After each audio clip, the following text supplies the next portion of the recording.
Hello, അസ്സലാമലൈക്കും, നമസ്കാരം. എന്താണ് വിശേഷമൊക്കെ? ഇതൊരു ഗ്ലാസ് ഉണ്ടല്ലോ, ഇത് കുടിച്ചാൽ മതി. നോമ്പ് തുറക്കുന്ന സമയത്തൊക്കെ ആയാലും അത്താഴത്തിനായാലും ഇത് കഴിച്ചാൽ നമുക്ക് ദാഹം ഉണ്ടാവില്ല, വിശപ്പ് ഉണ്ടാവില്ല, ക്ഷീണം ഉണ്ടാവില്ല, അങ്ങനെ കുറേ കാര്യങ്ങൾ ഉണ്ടാവില്ല.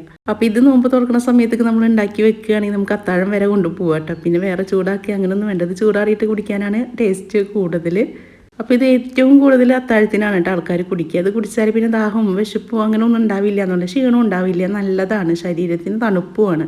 അപ്പോൾ പറഞ്ഞിട്ട് നമ്മൾ എന്താ സാധനം എന്ന് പറഞ്ഞില്ല അല്ലേ. നമ്മളിന്ന് മധുര കിച്ചടിയാണ് ഉണ്ടാക്കുന്നത്. അപ്പോൾ അതിന് വേണ്ടിയിട്ട് ചെറുപയർ പരിപ്പാണ്, നമ്മുടെ പായസപ്പരിപ്പ് ഉണ്ടല്ലോ, അപ്പോൾ അതാണ് എടുത്തേക്കണത്.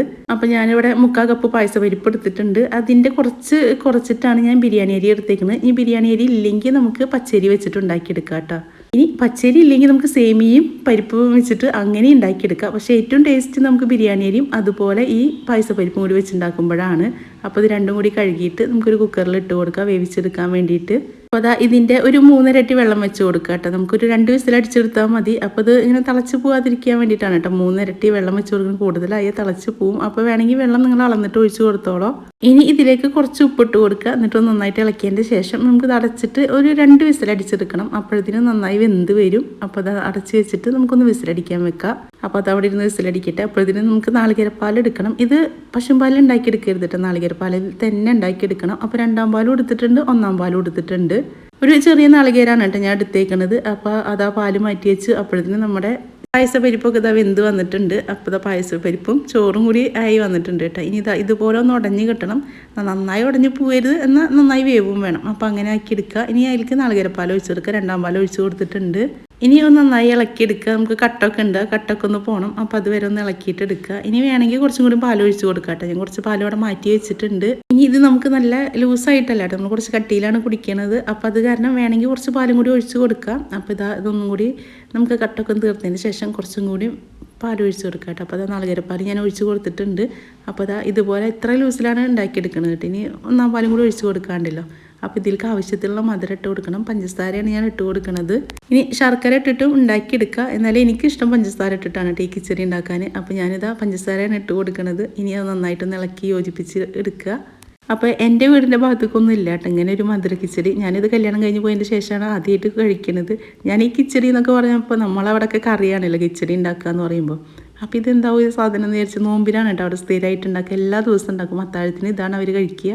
അത് പഞ്ചസാര കിട്ടതിന് ശേഷം നന്നായി തിളച്ച് വന്നിട്ടുണ്ട്. ഇനി 1ാം പാലും കൂടി ഒഴിച്ച് കൊടുക്കുക. അപ്പോൾ നാളികേരപ്പാലും കൂടി നമ്മൾ ഒഴിച്ച് കൊടുത്തിട്ടുണ്ട്. ഇനി ഒന്ന് പതഞ്ഞ് വന്നാൽ മതി, തിളക്കൊന്നും വേണ്ട കേട്ടോ. അപ്പോൾ അതൊന്ന് ഇളക്കിയതിൻ്റെ ശേഷം നമുക്കൊന്ന് ചെറുതായിട്ടൊന്ന് ചൂടാക്കിയിട്ടെടുക്കുക. തിളച്ച് കയറരുത്, തിളച്ച ആ നാളികേരപ്പാലൊന്ന് പിരിഞ്ഞ് പോവും.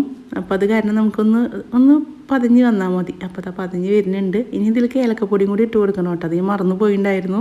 അപ്പോൾ ഞാനിവിടെ ഏലക്കപ്പൊടിയാണ് ഇട്ട് കൊടുക്കുന്നത്. ഞാൻ മുന്നേ പൊടിച്ച് വെച്ചിട്ടുണ്ടായിരുന്നില്ല, നമ്മൾ മസാലകളൊക്കെ പൊടിച്ച് വെക്കുന്നതിൻ്റെ കൂടെ ഏലക്കപ്പൊടിയും കൂടി പൊടിച്ച് വെച്ചിട്ടുണ്ടായിരുന്നു. അപ്പോൾ ഏലക്കപ്പൊടിയാണ് ഇട്ട് കൊടുത്തേക്കുന്നത്. ഇനി ഒന്നുമില്ല, ഇനി ഇതിലേക്കൊരു വറവിടണം. അപ്പോൾ ഇത് വറുത്തിടാൻ വേണ്ടിയിട്ട് നെയ്യാണ് ഇട്ട് കൊടുക്കേണ്ടത്. നെയ്യൊക്കെ ഒന്ന് ചൂടായതിൻ്റെ ശേഷം നമുക്ക് ചെറുള്ളി ഉണ്ടല്ലോ, അപ്പോൾ അതും കൂടി ഇട്ട് കൊടുക്കുക. ചെറുള്ളി നമ്മൾ തരിക്കൊക്കെ കാച്ചി ഒഴിക്കില്ലേ, അപ്പോൾ അതുപോലത്തെ ഒരു വറവ് തന്നെയാണ് കേട്ടോ. അപ്പോൾ ചെറുള്ളി ഒന്ന് മൂത്ത് വന്നതിൻ്റെ ശേഷം അതിലേക്ക് കുറച്ച് അണ്ടിപ്പരിപ്പ് ഇട്ട് കൊടുക്കുന്നുണ്ട്. ഇതിൽ മുന്തിരി ഇടില്ല കേട്ടോ, ഇതിൽ അണ്ടിപ്പരിപ്പ് മാത്രമേ ഇടാറുള്ളൂ. അപ്പോൾ ഞാനും അതുപോലെ തന്നെ ഇടാറുള്ളത്. അപ്പോൾ ഇത് ഞങ്ങളിവിടെ ഇപ്പോൾ ഇടയ്ക്കിടയ്ക്ക് ഉണ്ടാക്കും കേട്ടോ. നല്ല കാര്യമാണ്. നമുക്കിത് കഴിച്ചാൽ ഭയങ്കര ക്ഷീണത്തിനും എല്ലാറ്റിനും കുറവാണ്. അത്താഴത്തിനൊക്കെ ഒരു ഗ്ലാസ് കുടിച്ചാൽ മതി. പിന്നെ നമുക്ക് ആ സമയത്ത് ചോറ് ചൂടാക്കണ്ട, ദോശ ഉണ്ടാക്കണ്ട, അങ്ങനെ ഒന്നും വേണ്ടല്ലോ. ഇതാകുമ്പോൾ സുഖമല്ലേ. ഇത് മുന്നേ ഉണ്ടാക്കി വെച്ചാൽ അത്താഴത്തിന് എണീക്കുക, നമുക്ക് വേഗം ഭക്ഷണം കഴിക്കുക. പിന്നെ നമ്മൾ ഖുർആനോദും കാര്യങ്ങളായിട്ട് ഇരിക്കുകയല്ലോ, സമയം വേസ്റ്റായി പോവില്ലല്ലോ. അപ്പോൾ ഇതിലേക്ക് ഒഴിച്ചിട്ട് കൊടുത്തിട്ടുണ്ട്, നമ്മൾ വറവിട്ട് കൊടുത്തിട്ടുണ്ട്. ഇനി നമുക്കൊരു പാത്രത്തിൽ കൂടി വിളമ്പിയെടുക്കാം അല്ലേ. അപ്പോൾ ഇത് കുറച്ച് ലൂസിലുണ്ടാക്കി വെച്ചോളൂ കേട്ടോ, അപ്പോഴാണ് നല്ല കട്ടിയായിട്ട് വരിക. പിന്നെ ഇത് നമ്മൾ ഗ്ലാസ്സിൽ ഒഴിച്ച് കുടിക്കുകയല്ല, നമുക്ക് സ്പൂൺ വെച്ചിട്ട് കോരി കഴിക്കണമെങ്കിൽ അങ്ങനെയും കഴിക്കുക. ഇതിൽ പഞ്ചസാര ഒഴിച്ച് ബാക്കിയെല്ലാം നല്ലതാണല്ലോ. അപ്പോൾ ഇനി പഞ്ചസാര വേണ്ടാതെ നമുക്ക് ഉണ്ടാക്കിയെടുക്കാം. പക്ഷേ എനിക്കിതിൽ ചെറിയൊരു മധുരമൊക്കെ വേണം കേട്ടോ, എന്നാലാണ് എനിക്കിത് കുടിക്കാൻ ഇഷ്ടമുള്ളൂ. അപ്പോൾ ഞാൻ കുറച്ച് മധുരം ഇട്ട് കൊടുത്തിട്ടുള്ളൂ, നല്ല മധുരമൊന്നും ഇല്ല. കണ്ടില്ലേ, ഇതുപോലെ കാണുമ്പോൾ തന്നെ കുടിക്കാൻ തോന്നില്ലേ. നല്ല ടേസ്റ്റാണ് കേട്ടോ അത്. എന്തായാലും ഒരു പ്രാവശ്യമെങ്കിലും നിങ്ങൾ ഉണ്ടാക്കി നോക്കണം. എന്നിട്ട് ഉണ്ടാക്കി നോക്കിയിട്ട് നിങ്ങൾക്ക് ഇഷ്ടപ്പെടുകയാണെങ്കിൽ എൻ്റെ അടുത്ത് വന്ന് പറയണേ. ഇത് എല്ലാ ഭാഗത്തേക്കും ഉണ്ടാക്കുമെന്ന് അറിയില്ല. ഞാനിത് ചാവക്കാട് ഭാഗത്തു നിന്നാണ് കേട്ടോ ഞാൻ കുടിച്ചേക്കുന്നത്. അവിടെ എന്നും ഉണ്ടാക്കും. റമദാൻ 30 ദിവസം ഇതും ഉണ്ടാക്കും, തരികഞ്ഞി ഉണ്ടാക്കും. അപ്പോൾ ഇതാവുമ്പോൾ അത്താഴത്തിനും തരികഞ്ഞി നോമ്പ് തുറക്കുന്ന സമയത്ത് അങ്ങനെയാണ് കേട്ടോ ഉണ്ടാക്കിയെടുക്കാറുള്ളത്. നമ്മൾ പറയില്ലേ, നമ്മളെ നാട് മാറിപ്പോയാൽ അവിടുത്തെ ചിട്ടകൾ നമ്മൾ എടുക്കുന്നു, അതുപോലെയാണ് കേട്ടോ. അപ്പോൾ ഞാനിപ്പോൾ ഇടയ്ക്കിടയ്ക്ക് ഇത് ഉണ്ടാക്കും. ദിവസം ഉണ്ടാക്കിയില്ലെങ്കിലും ഇടയ്ക്കിടയ്ക്ക് ഇത് ഉണ്ടാക്കും കേട്ടോ. എനിക്കിഷ്ടമാണ് ഇത് കുടിക്കാനും കഴിക്കാനൊക്കെ. പിന്നെ ഇതൊരു ഗ്ലാസ് കുടിക്കുകയാണെങ്കിൽ ഒരു ദിവസത്തെ നോമ്പിൻ്റെ ക്ഷീണം മുഴുവനായിട്ട് മാറിക്കിട്ടും. അപ്പോൾ ഇനി എല്ലാവരും അത്താഴത്തിനൊന്ന് ഉണ്ടാക്കി നോക്കി നോക്കുക. ഇഷ്ടപ്പെടുകയാണെങ്കിൽ പറയണേ. അപ്പോൾ ഇൻഷാ അല്ലാഹ് ഇനി നല്ലൊരു വീഡിയോ ആയിട്ട് നമുക്ക് അടുത്ത ദിവസം കാണാം.